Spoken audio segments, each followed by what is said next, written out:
Hello, Mary. What is up? My name is John Farrell. Welcome to Farrell Swim Tech. This is the show where I take your video and I review it and I give you things to work on. So first off, thank you very much for sending the video. Those of you that are also watching this video, if you would like to have me review your stroke technique, check out the link right here below. And you or my email, you send me an email, send me a request, DM me on Facebook. Sorry about that. I just brushed my teeth and it's messing with my throat. So anyway, so I take your swim video, I review it, I give you my commentary, and I give you 3 major items to work on. I don't want to overload you with too many things. However, I feel as I want to give you the 3 that'll be the absolute biggest bang for your buck. Now, Mary, you had some really great footage, and I'm really grateful for that. So let's take a look at it. I want to start with the above water first.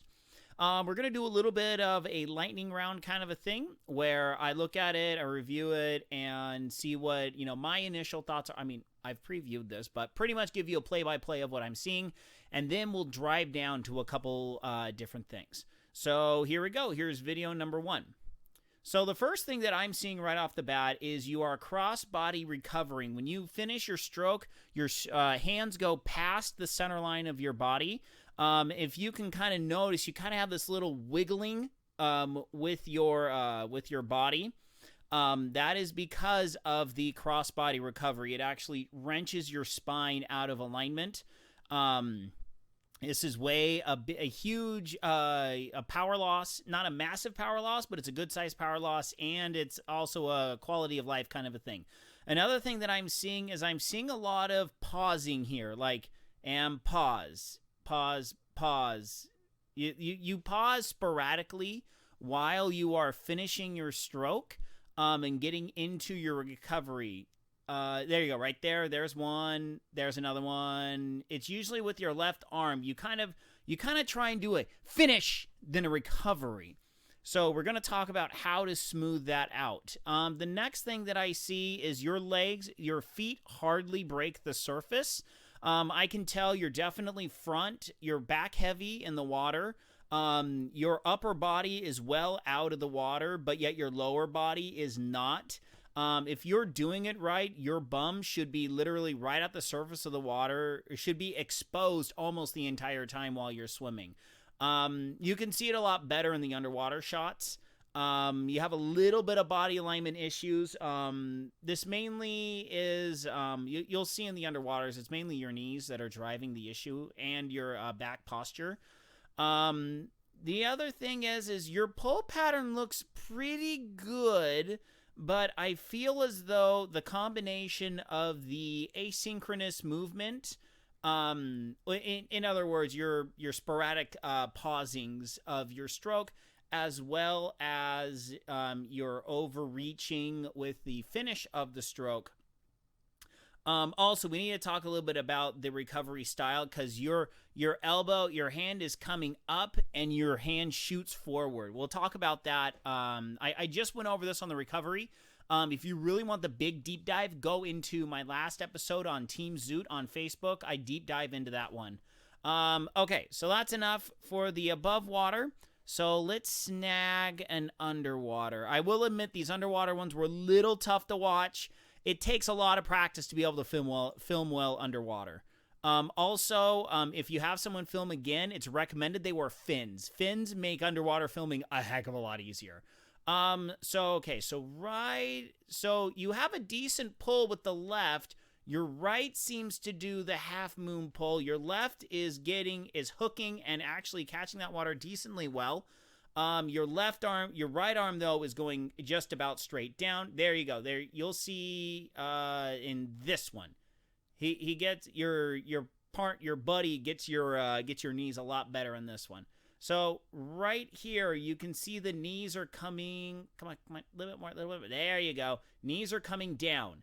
Knees are coming down a lot. They're not going up. So right now, your feet are far below the surface of the water. All right? Those feet need to be riding the top of the surface of the water. And that honestly can be fixed with just a little bit of back tweaking. plus plus a little bit of leg extension exercises and a little bit of yoga. It doesn't hurt as well. Your head positioning is a little low. You're dipping your chin and you're looking straight down at the bottom of the pool. Let's just extend that chin out. Don't lift the neck up. Just extend the chin out so you're glancing a couple feet in front of you. So all right. Yeah, like I said, this one's a little it's just tough to watch because of all the motion. That's it. Like I said, it takes a while to get good at filming underwater, so don't feel bad at all. All right. So let's dive into the couple of these things. So first and foremost, let's talk about this recovery. So what I'm going to do here is I am going to slow this down to about 50%. And we're going to start back at the beginning. And, okay, so your hand comes back. Okay, so did you see that part right here? So right there, your arm is in this motion, okay? Your arm is about here. You want it to be about here when you're recovering. All right? So let me step through real quick what you're doing. So your hand comes up and then your hand comes forward and here. Back, here, forward, back, here, forward, back, here, forward, back, here, forward. Okay? You have a little bit of an overreach, overextension on the front as well as the back side. All right. So let me blip you off for a quick second. Okay. The recovery realistically is having a good recovery is more a quality of life issue rather than a power issue. However, the way that you're doing your recovery, you are actually getting a power loss here. Because what's happening is as you pull back, you're going, I'm hitting my bike. You go past your imaginary wall to finish your stroke up here. You're here. You see my hand on the other side of my head? You're there, and I'm smacking my bike. My bike is literally right here. So I'm literally hitting my bike. So what needs to happen is you need to finish your stroke. That's totally right. You should be finishing your stroke, but your stroke should finish out here, not here. All right? So this is kind of the same problem that we have with reaching in the water. So let me tilt my camera up just a little bit. Because when we reach, we want to reach and be just at the side of our head. We don't want to reach here. You do tend to cross body reach a little bit. So if this is straight, this is maybe somewhere in between here is where we want our hands to end up. So as we finish, we want to be about here. So then our elbow can push out here and we can grab that brick and push that brick down. Remember, the whole goal of the recovery is to put our hands in the right position to start pulling correctly again. Now, the finisher part of the stroke, the part that pushes all the way down, the whole point of that is to finish our stroke and immediately get into the recovery. So, this is why going cross-body finish is not right. When we cross-body finish, our hand stalls behind us. Our hand stalls in order to go from right to left. So this is my right side. So I flick from right to left and then back up and forward. Okay? So we don't want to do that. So what we want to do is we want to practice learning how to finish our stroke and not cross-body finish and stall out our overall rotation. Okay? It's kind of like excessive heel kicking on a run. I don't know what your background is, but that's the closest thing that I can think of, where you excessively kick your heels back. And it doesn't really do much for you unless you really have the speed. But then again, you got your heels so far back, you got to bring it all the way forward. So it wastes time and messes up with your stroke cadence. Excuse me. So here's what we do to work on this on dry land, all right? So what we're going to do is we're going to stand up. We're going to push down, up here. Push down, up here. Push down. So when you push down, envision you are at your side, okay? Because this is where you want to finish. You want to finish down here. So then you're going to bring your elbow, back, bring your elbow back, get that hand coming back up, okay? So you're pushing down, elbow comes back to bring that hand up, all right? So this is how to start working on your recovery, all right? So you're pushing down, your hand gets to here, elbow comes back, hand is above the water. Water surface is about here, okay? Water surface is about here. You're bringing your hand up and over the water. You're rotating to the side. Here, rotate to the side, bring that hand up, okay? Push the water down. Here, rotate that bring that elbow back, shoot that hand up, okay? All right, so we'll tilt the camera up. I'll show you what it looks like here. So push the hand down, rotate the elbow back, shoot that hand up. Push down, finish, elbow back, hand up. Push down, finish, elbow back, hand up. Because what we're doing here is we are trying to create our swim stroke in air. So you're here, you're down, your elbow is back here, you're back up. You're back up, up, up, up, up, up, okay? So let me tilt the camera up just a little bit more to show this a little bit better. So you're here, up, up, up, up, up, up, up, all right? So if I'm in the pool, this is approximately how I'm swimming right here. I'm reaching up here, I'm grabbing, pushing down, pushing down, pushing down, pushing down, pushing down. And now you see my elbow, as this arm is catching and pushing down, this elbow is back behind me on top of the water, ready to push forward, pushing forward, pushing forward, okay? So this is how you want to recover. Your hand wants to start back, okay? Elbow comes up, hand then comes forward. As opposed to what you're doing right now is you're coming back, hand comes up, then hand goes forward, okay? So it's kind of like this. Here, forward, here, forward, here, forward, here, forward, all right? It's kind of the salute drill done wrong, all right? The salute drill is a very standard swimming freestyle drill where you're supposed to come here to a salute and then forward. The idea is when you're looking down and you bring your hand here, see how my elbow is nice and high? I'm nice and rotated on my side. My other arm is out here. And then you push forward, salute, push forward, salute, push forward, okay? So what you're doing though is kind of a incorrect version of a salute drill where you're here forward, here forward, here forward, here forward, okay?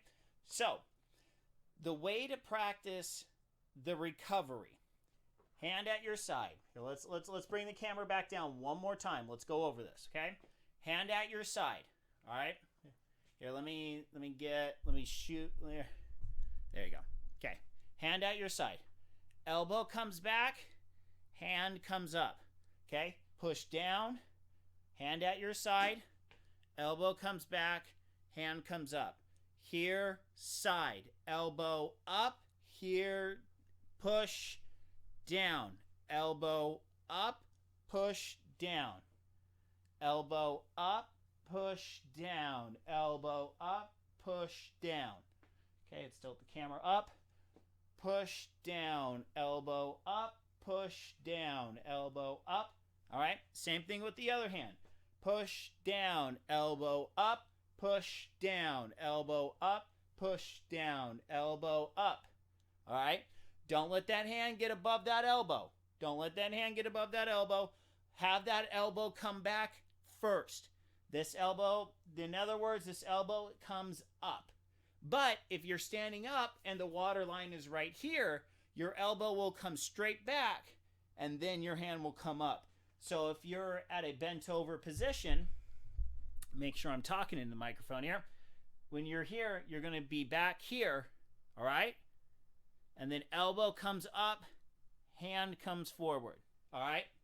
So that should be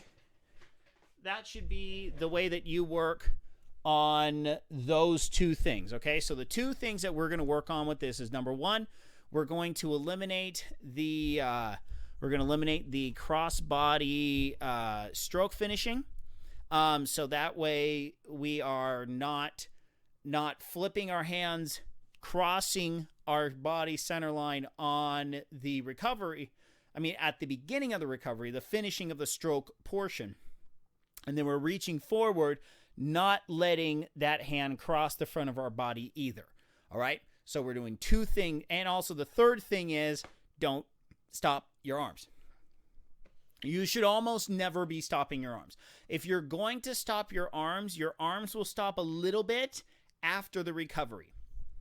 The reason why they might stop after the recovery is because your recovery is actually going to be faster than your pull.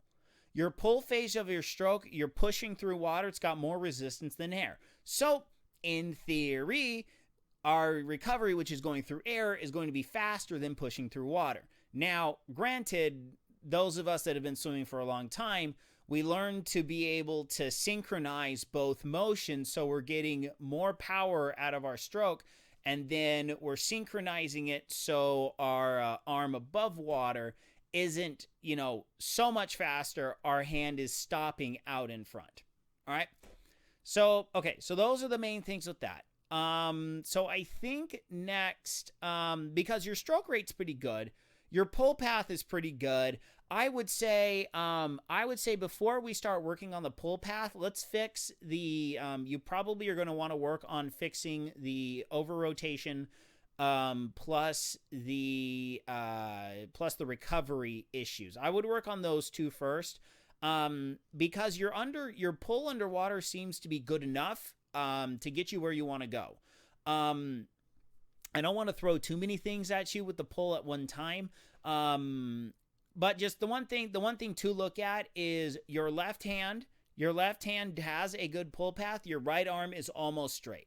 So I would learn to do what you're doing with your left arm with your right arm. And you seem to be doing well with your left arm. So just kind of watch your videos and see what you're doing with your left arm, which is bending that elbow out and pushing that water down, and try and emulate that with your right arm as well. You're going to figure out that you've had this massive muscle imbalance because you've been doing essentially two different strokes.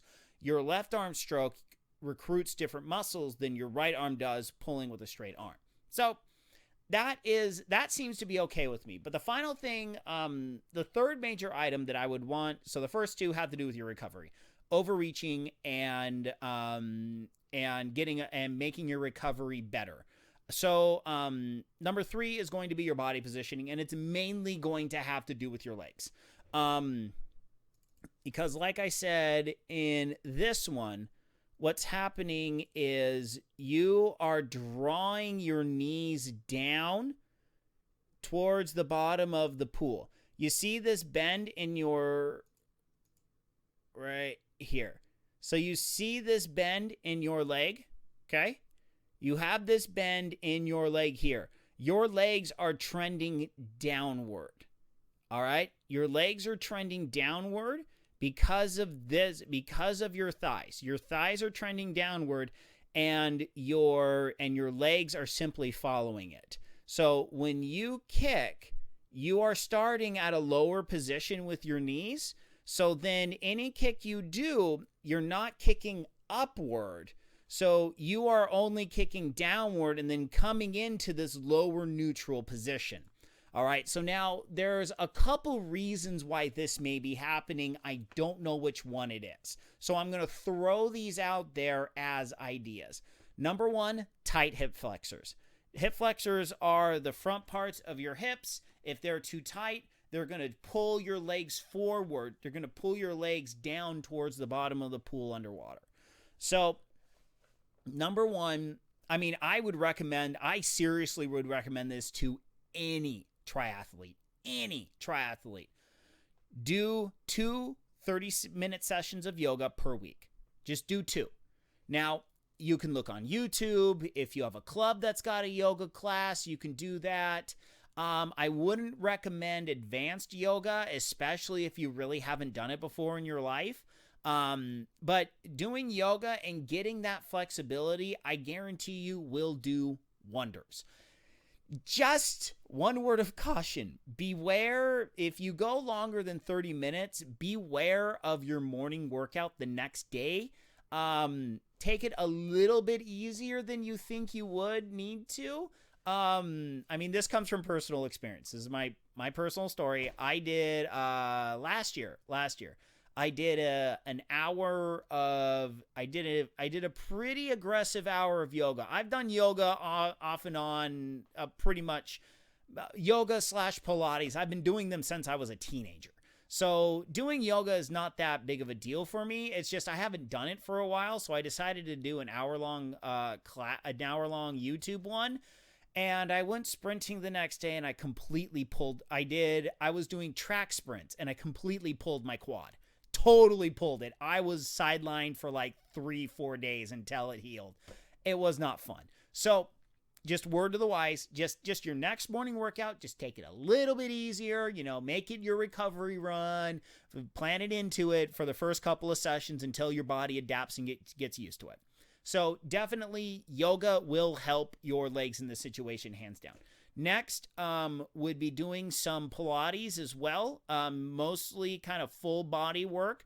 Learning to use your legs as one individual piece. And this is something that I see with swimmers, with especially triathletes all the time.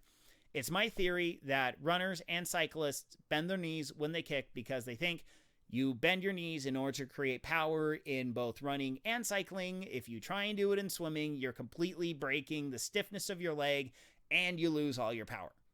So kicking with bent knees, and I've had discussions with people on commenting on YouTube videos and stuff like that about it. I guarantee you, try it. Try kicking with stiff legs. Especially for triathletes, it's going to be much better for you. Like literally point your toes, lock your knees, and try to kick for a 25. You're going to have a lot more power. Trust me on this. Just try to not bend those knees. And the way we want to do it is, the way we start is just doing this. Here, let me tilt my camera down. This is what I recommend to everyone. Just start like this. On land, just kick your legs up and down, lock those knees, point those toes, all right? Point those toes and just kick.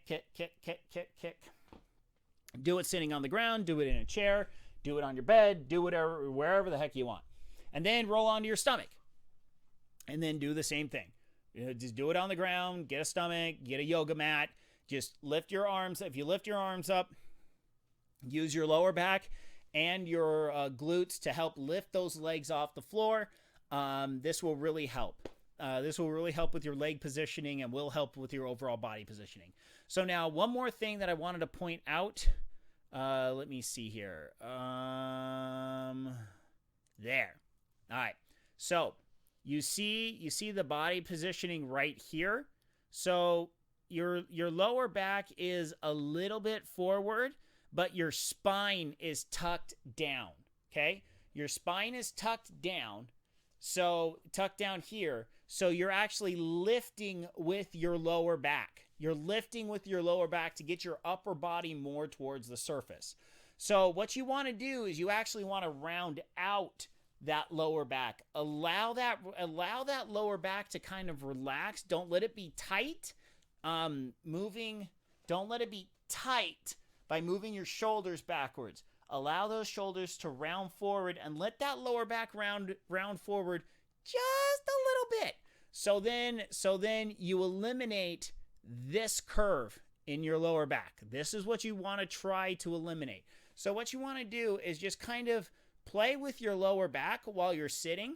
See if you can get your spine to kind of go towards the back of your chair. If you're just sitting in a chair right now, just kind of put your hands on your hips and just kind of rotate your pelvis back and forth. You're going to feel your spine come towards your belly and away from your belly. You want it just slightly away from your belly. So that's going to curve your back forward just a little bit. That's going to rock your hips up more towards the surface like a seesaw. Now, if you want to just play around with this, what I recommend is getting a kickboard, holding the kickboard with your just pinch the pinch the kickboard.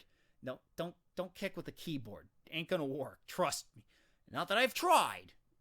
It won't. I'm sorry. Why did I say keyboard? I don't even know. So you want to pinch the keyboard, all right? I did it again. Pinch the kickboard. Kickboards. No tecladores. Tabla de patear. No teclador. Sorry, I also speak Spanish. So you want to pinch the kickboard, hold the arms out, okay? And then as you're kicking in a streamlined fashion, play with your hip rotation, okay? If you got a snorkel, this is when to use it. Pop the snorkel on, hold the kickboard so you have a little bit of sense of flotation just in case, but play with that spine and allow your body to feel what happens when you just rotate that spine. And then play around with kicking with just straight legs. Remember, the legs only need to go about this fast. If you're doing it right, you can kick just fine, literally this fast. Kick, kick, kick, kick, kick, kick, kick, kick. That's how slow you need to kick in order to go forward with a kickboard. It's all in muscle recruitment, getting the right muscles to fire at the right time and getting the right stiffness in your legs. So that is going to about do it for your swim review. I think those are going to help give you the biggest bang for your buck because of a couple of reasons. Number one, if we fix your body positioning, you're going to be dragging less in the water, and that's going to allow your arms to produce more power. Number two, if we fix your recovery and the cross-body finishing of the stroke, what we're going to do is we're going to make your stroke be more efficient. You're going to spend less time pausing throughout your stroke. Number two, you're not going to tend to put your hand in the water right near your face. If you get that elbow up and over the water, you can get much further reach when you start that pull. You do actually get a good reach, but the problem is your hand kind of enters in, that's something I did not tell you. Let me show this to you real quick. So your hand right there is going right in front of your face, and then you reach and extend. Now that one was pretty good. Yeah, right there. You see how right there you're pushing forward under the water. So we want to try and have that full extension of the arm above the water. That's the goal here, all right? So we want to extend the arm above the water so we don't push any water forward. You push a little bit of water forward, not that much, but we want to be able to get that hand completely up and over the water. Helping get that shoulder here is able to do it. Also, just kind of a caveat to that, if you have shoulder issues, if this motion really hurts your shoulders, bring your arm out this way. So you're recovering this way and then extend that hand forward. So here, if you can, but you're totally cool being out here. But just get that hand forward, ready to grab that water and push it backwards. So pretty much overall with the recovery, we're trying to up the efficiency of your stroke so you can use what power that you have, because I can tell you pull with a decent amount of power. Right now, fixing your pull would be a little bit too much strength intensive. So I think working on your recovery is going to work to improve the efficiency. And then once we improve the efficiency, your power is going to take you further. And then we can work on getting more power out of the actual stroke. So we're going to work on efficiency right now. And then if you want to shoot me a new video a couple months down the road after you've worked on this a couple months, then we can take a look and see if we're ready to really move on to how to generate more power. Because one of my views of triathlon swimming, especially for those people that aren't swimmers, Those people that aren't swimmers, the swimming is going to be the absolute hardest to drop major time. Okay? It is one of the hardest to drop major time because there's certain techniques where you can drop major time, but then it gets to the point where maybe you're getting 5%, 2%, 3%, you know, there's just not much more to get. But then once you hit a certain point, it is all strength, and that means you got to spend more time in the pool. That's how it kind of works. The way that I look at it, if you're over 2 minutes, you got major time. If you're over 2 minutes per 100, there are major technical flaws that we can fix that will save you 5, 10, 15 seconds worth of time. Once you get to the 145 range, then you're looking at stuff that's shaving off 5 seconds, maybe 5, maybe 10 if you're lucky. If you're a really strong person and you have a major technical flaw, maybe you can get an extra 10 seconds per 100. But then once you get into about the 140, 130 range, then you're talking race strategies, then you're talking breathing strategies, then you're talking really hardcore training methodologies that are eking out 2, 3, 4 seconds per 100. And then when you combine all those up, maybe once you get to the 120 range as a triathlete, that's when you're in the elite range. Like, I've been looking at what these guys go because I used to be able to split minutes. I used to be able to go sub minutes per 100 for a 500. I was going about 56s, 57s per 100 for a 500. That was my time back in college. So when I look at this and I look at it and I say, what, a 120 and you're like elite? What the heck?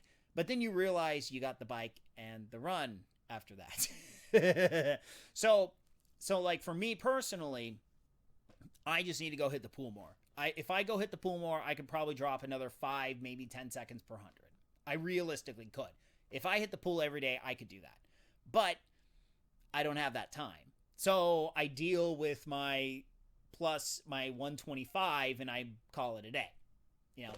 That's the joy of being an amateur, right? So anyway, Mary, so that's going to be it for me. I hope this really helps you out.